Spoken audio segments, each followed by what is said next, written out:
કર્મણી રચના। હવે આપણે કાળ આધારે જે વાક્યો બનાવતા હતા એ બધા એક્ટિવ વોઇસ હતા।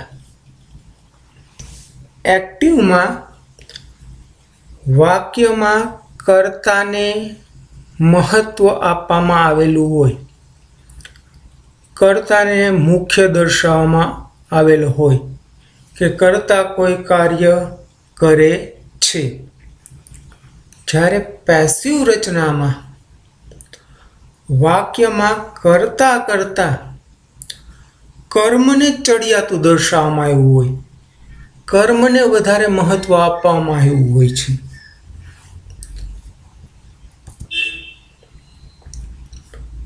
પેસિવ વોઇસનો ઉપયોગ ત્યારે થાય છે જ્યારે આપણે કર્તાને બદલે ક્રિયા એટલે કે ક્રિયાપદ અને વાક્યના કર્મ પર ભાર મૂકવા માંગીએ છીએ। કે પેસિવ વોઇસનો ઉપયોગ ક્યારે થાય કે જ્યારે કોઈ વાક્યમાં આપણે કર્તાને બદલે ક્રિયાપદ કે વાક્યમાં રહેલા કર્મને વધારે ચડિયાતું દર્શાવવું હોય ત્યારે પેસિવ રચનાનો ઉપયોગ થાય। આનો અર્થ એ છે કે કર્તા કાં તો ક્રિયા કરતાં ઓછો મહત્વપૂર્ણ છે અથવા આપણે જાણતા નથી કે કોણ કર્તા છે। આનો સીધો અર્થ કે વાક્યમાં રહેલો કર્તા છે એ ક્રિયાપદ અથવા તો કર્મ કરતાં ઓછો મહત્વનો છે, એટલે કે કર્મ કરતા વધારે ચડિયાતું છે, અથવા કે ક્રિયાનો કરનાર કોણ છે એ આપણે જાણતા ના હોઈએ ત્યારે પેસિવ રચનાનો ઉપયોગ કરવામાં આવે છે। ખાસ યાદ રાખજો કે પેસિવ રચનામાં કર્મને વધારે મહત્વ આપવામાં આવેલું હોય છે ને અમુક વાક્યમાં તો કર્તા દર્શાવવામાં જ આવ્યો હોતો નથી, ફક્ત કર્મ અને ક્રિયાપદને જ દર્શાવવામાં આવેલું હોય છે। એટલા માટે આને બીજા શબ્દમાં ડોર નોટ ઇમ્પોર્ટન્ટ એવું પણ કહેવામાં આવે છે પેસિવ વોઇસને, કે કર્તા જે મહત્વનો નથી। આ વાક્ય રચનામાં કર્મ અને ક્રિયાપદ જ વધારે મહત્વનું હોય છે।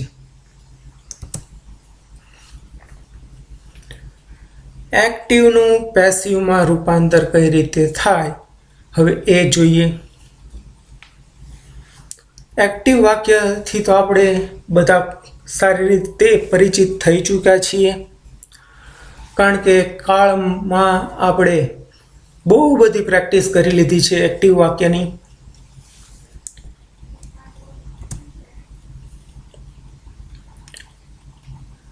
આપણે આગળ ઉદાહરણ જોયેલા હતા, જેમાંનું એક આ છે, આઈ ઈટ એન એપલ, હું સફરજન ખાઉં છું।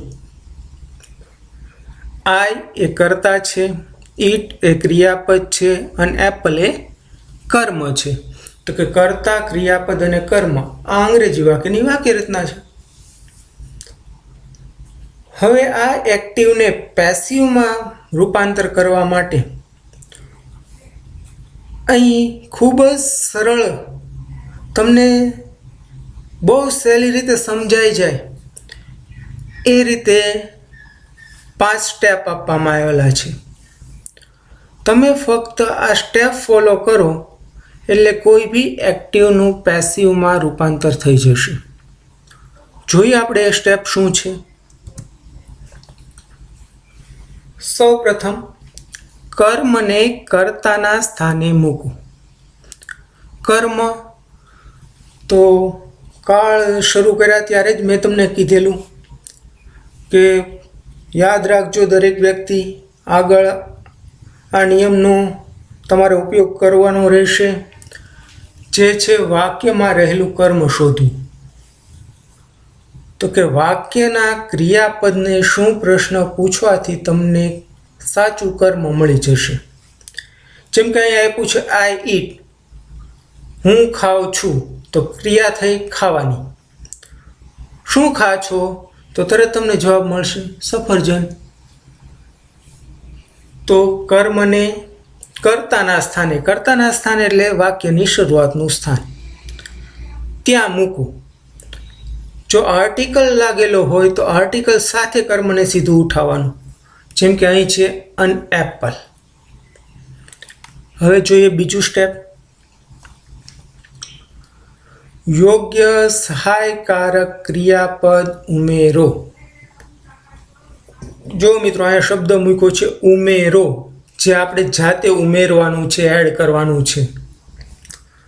શું, તો કે સહાયકારક ક્રિયાપદ હેલ્પિંગ વર્બ. એ કેવું, તો કે કાળ મુજબ. હવે અહીંયા આપેલો કાળ છે તો કે સાદો વર્તમાન કાળ. તે કઈ રીતે સમજાણું આપણને કે આ સાદો વર્તમાન કાળ છે, તો કે વાક્યમાં રહેલા ક્રિયાપદને સમજવાથી આપણને કાળ સમજાઈ જાય. તો કે ક્રિયાપદ ઈટ, ઈટ એ શું છે, તો કે મૂળ રૂપ છે.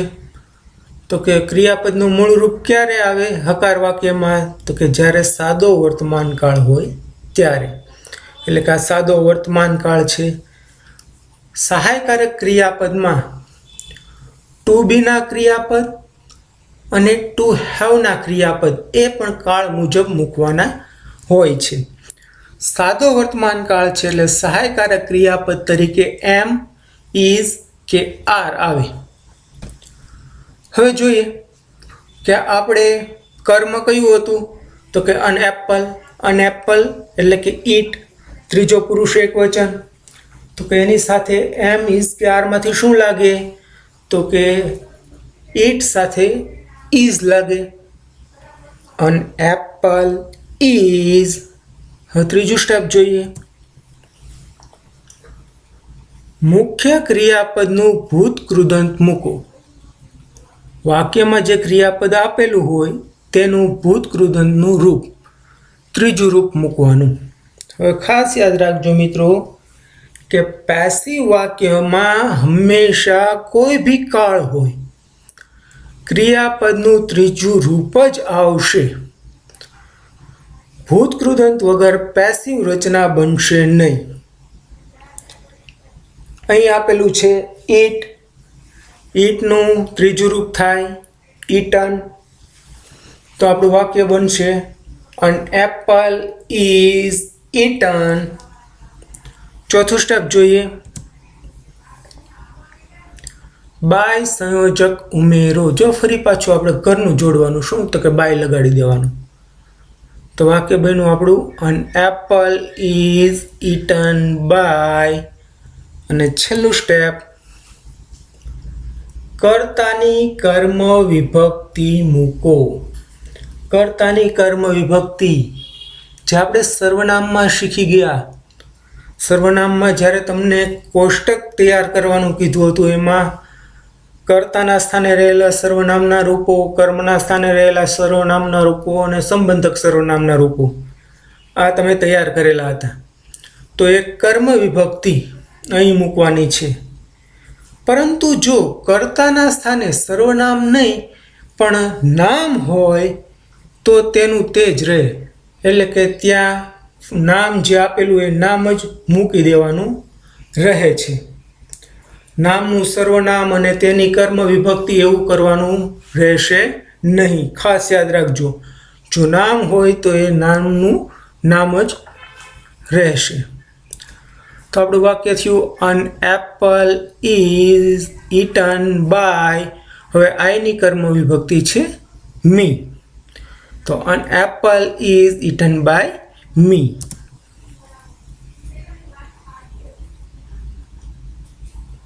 હવે આની વાક્ય રચના જોઈએ તો કંઈક આવી તૈયાર થાય. કર્મ, સહાયકારક ક્રિયાપદ, ક્રિયાપદનું ભૂત કૃદંત, બાય સંયોજક અને કર્તાની કર્મ વિભક્તિ. હવે કર્તાના સ્થાને સર્વનામ નહીં પરંતુ નામ હોય તો તો આ રીતે કંઈક બનશે. રામ, રામ એટલે કે ત્રીજો પુરુષ એકવચન, એટલે ક્રિયાપદને સાદા વર્તમાનકાળ હકારમાં એસ અથવા ઈએસ લાગે, એટલે કે ઇટ્સ એન એપલ, અને એનું પેસિવ બનશે an apple is eaten by Ram. તો મિત્રો આ છે તમારી પેસિવ રચના. ફરી એક વખત જોઈએ. સૌ પ્રથમ તમારે વાક્યનો પ્રકાર ઓળખવાનો. હવે આપણે કાળ દરમિયાન 3 પ્રકારના વાક્યો જોઈ ગયા. એ હતા હકાર, નકાર અને પ્રશ્નાર્થ. તો કયા પ્રકારનું વાક્ય છે એ ઓળખવાનું. પછી વાક્ય કયા કાળનું છે તો એ કાળ ઓળખવાનું. અને કાળ ઓળખવાની સરળ રીત તો કે ક્રિયાપદનું રૂપ. જો ક્રિયાપદનું રૂપ તમને ઓળખાઈ જાય એટલે ફટાકે કયો કાળ છે એ ખબર પડી જાય. અને ક્રિયાપદના કયા કાળમાં કેવા રૂપ હોય એ આપણે કાળ દરમિયાન બધું જોઈ ગયા હતા. ફરી એક વખત એનું રિવિઝન પણ કરી ચૂક્યા હતા. આ ટોપિક શીખતા પહેલાં ફરીથી એ રિવિઝન એક વખત જોઈ લેવું, જેથી કાળનામાં કંઈ પ્રોબ્લેમ હોય તો એ સોલ્વ થઈ જાય. પછી તો કે પહેલું સ્ટેપ અનુસરવાનું. કર્મ, તો કે ક્રિયાપદ તમને કાળમાં ક્યાં છે મળી જ જશે, કારણ કે ક્રિયાપદના શબ્દો આપણા પરિચિત હોય. કોઈ બી ક્રિયા સૂચવતા હોય, ખાવું, પીવું, રમવું, લખવું, નાચવું, કૂદવું, વાંચવું, તો એ ક્રિયાપદને તમે શું પ્રશ્ન પૂછશો એટલે વાક્યમાં જ્યાં પણ કર્મ પડેલું હશે એ કર્મ તમારી સામે આવી જશે, અને એ કર્મને ઉઠાવી અને વાક્યની શરૂઆતમાં મૂકી દેવાનું કર્તાના સ્થાને. પછી બીજું સ્ટેપ, તમે કાળ પણ ઓળખી લીધો છે એ પ્રમાણે સહાયકારક ક્રિયાપદ ઉમેરી દેવાનું. પછી તો કે ક્રિયાપદ ઉપરથી તો આપણે કર્મ શોધ્યું હતું, એટલે એ ક્રિયાપદનું ભૂતકૃદનનું રૂપ મૂકવાનું. બાય સંયોજક ઉમેરવાનું અને કર્તાની કર્મ વિભક્તિ મૂકવાની. જો સર્વનામ હોય તો, અને જો નામ હોય તો એનું એ જ નામ મૂકી દેવાનું.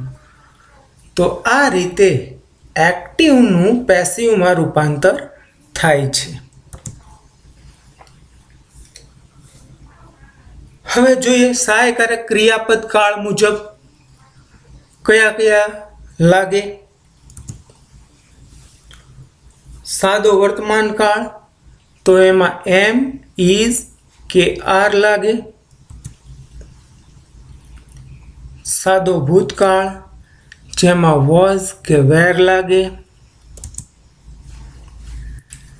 સાદો ભવિષ્યકાળ, એમાં શેલ બી કે વિલ બી લાગે. ચાલુ વર્તમાન કાળ, જેમાં એમ, ઇઝ કે આર પ્લસ બીઇંગ લાગે. જો મિત્રો આ ખાસ યાદ રાખજો, સાદા વર્તમાન કાળમાં પણ એમ, ઇઝ, આર સહાયક ક્રિયાપદ મૂકીએ છીએ, અને ચાલુ વર્તમાન કાળમાં પણ એમ, ઇઝ, આર આવે છે. તો પેસિવ રચનામાં મેં તમને આગળ કીધું એમ કે ક્રિયાપદનું ત્રીજું રૂપ ભૂતકૃદનનું રૂપ જ આવે. એટલે એક્ટિવમાં આપણે ક્રિયાપદના રૂપ ઉપરથી ઓળખી શકતા કે ભાઈ ચાલુ કાળ છે તો ક્રિયાપદને આઈએનજી લાગેલું હોય, પરંતુ અહીંયા તો બધે ભૂતકૃદનના જ રૂપ હોય છે. તો સાદો વર્તમાન કાળ અને ચાલુ વર્તમાન કાળ કેમ અલગ કરવો? તો ચાલુ વર્તમાન કાળમાં એમ, ઇઝ કે આર સાથે એક નવો શબ્દ જોડવામાં આવે છે, જે છે બીઇંગ, BEING. ચાલુ ભૂતકાળ વોઝ કે વેર પ્લસ બીઇંગ. ચાલુ ભવિષ્યકાળનું પેસિવ બનતું નથી. દરેક વિદ્યાર્થી ખાસ યાદ રાખે, કે ચાલુ ભવિષ્યકાળનું પેસિવ બનશે નહીં. પૂર્ણ વર્તમાન કાળ હેવ કે હેઝ પ્લસ બીન BEEN. જેમ ચાલુ કાળમાં આપણે બીઈંગ ઉમેરીએ છીએ એ જ રીતે પૂર્ણ કાળમાં આપણે બીન ઉમેરવાનું. પૂર્ણ ભૂતકાળ હેડ પ્લસ બીન અને પૂર્ણ ભવિષ્યકાળ શેલ હેવ કે વિલ હેવ પ્લસ બીન. તો મિત્રો આ તમારા સહાયકારક ક્રિયાપદ છે કાળ મુજબના. ફરીથી સાદો વર્તમાન કાળ તો એમ ઇઝ આર, સાદો ભૂતકાળ વોઝ વેર, સાદો ભવિષ્યકાળ શેલ બી વિલ બી. ચાલુ વર્તમાન કાળ એમ ઇઝ આર પ્લસ બીઈંગ, ચાલુ ભૂતકાળ વોઝ વેર પ્લસ બીઈંગ, ચાલુ ભવિષ્યકાળનું પેસિવ બનતું નથી. પૂર્ણ વર્તમાન કાળ હેવ હેઝ પ્લસ બીન, પૂર્ણ ભૂતકાળ હેડ પ્લસ બીન, પૂર્ણ ભવિષ્યકાળ shall have will have plus been. દરેક વિદ્યાર્થીએ આ સહાયકારક ક્રિયાપદ યાદ રાખી લેવાના છે, કારણ કે પેસિવ રચનામાં સહાયકારક ક્રિયાપદ વગર પેસિવ બનશે નહીં. અને જો પૂરેપૂરી રચના સાચી બની અને સહાયકારક ક્રિયાપદ ભૂલથી પણ ખોટું લખાઈ ગયું તો આખું વાક્ય ખોટું પડે છે. જો મિત્રો ગ્રામર એવી વસ્તુ છે કે એક નાનકડી સ્પેલિંગ મિસ્ટેક બી તમારો પૂરો માર્ક કટ કરાવે છે. એટલે ગ્રામરમાં ખૂબ જ કાળજી લેવાની કે ભૂલથી પણ કોઈ ભૂલ ના રહી જાય.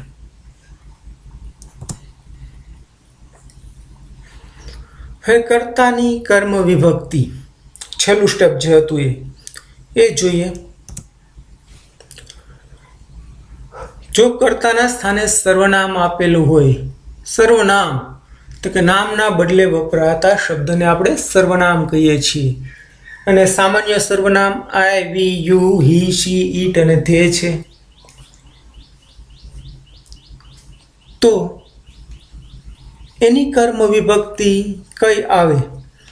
આઈ તો મી, વી તો અસ, યુ તો યુ, યુ તો યુ, હી તો હિમ, શી તો હર, ઈટ તો ઈટ અને ધે તો ધેમ. આ પણ તૈયાર કરી લેવાનું, જેનાથી આપણે સાચી કર્મ વિભક્તિ મૂકી શકીએ. આઈ તો by me, we by us, you by you, you by you, he by him, she by her, it by it અને ધે બાય ધેમ. તો આ રીતે તમારી પેસિવ રચના બને છે. હવે જોઈએ એક્ઝામ્પલ કે જુદા જુદા કાળમાં આપણે કઈ રીતે સહાયકારક ક્રિયાપદ ઉમેરી અને પેસિવ વાક્ય બનાવી શકીએ.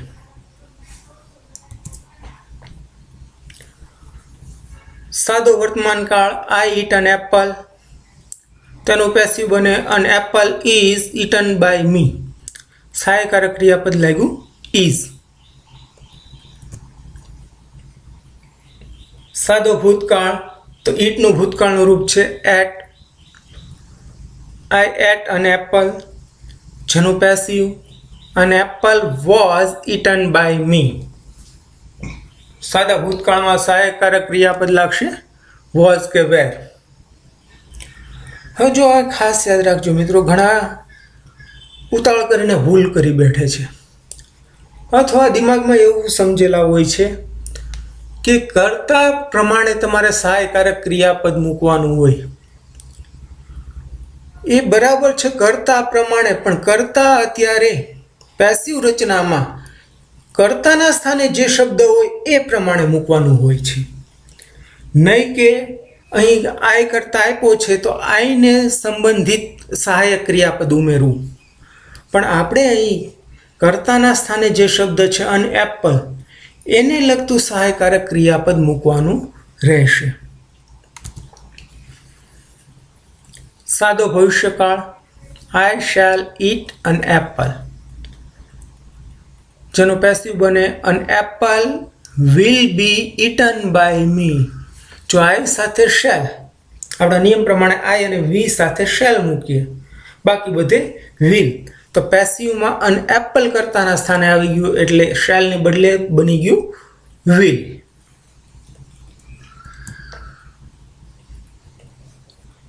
ચાલુ વર્તમાન કાળ, I am eating an apple, તો પેસિવ બનશે an apple is being eaten by me. જો am is are plus being.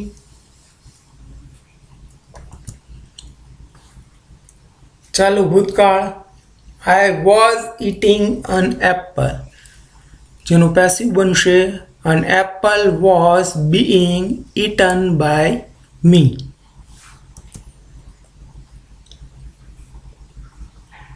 પૂર્ણ વર્તમાન કાળ, I have eaten an apple. જો મિત્રો ખાસ યાદ રાખજો કે પૂર્ણ કાળમાં તમને ક્રિયાપદનું ભૂતકૃદંતનું રૂપ જ આપેલું હશે, ત્રીજું રૂપ જ, એટલે તમારે એ રૂપ ઓળખી અને ભૂતકૃદંત મૂકવાની ઝંઝટ રહેશે નહીં પૂર્ણ કાળમાં. પેસિવ બનશે an apple has been eaten by me. જો આઈ સાથે હેવ લાગ્યું પરંતુ અને એપલ સાથે હેઝ સહાયકારક ક્રિયાપદ લાગ્યું. આ ખાસ યાદ રાખવાનું છે. પૂર્ણ ભૂતકાળ, I had eaten an apple, જેનું પેસિવ બનશે an apple had been eaten by me.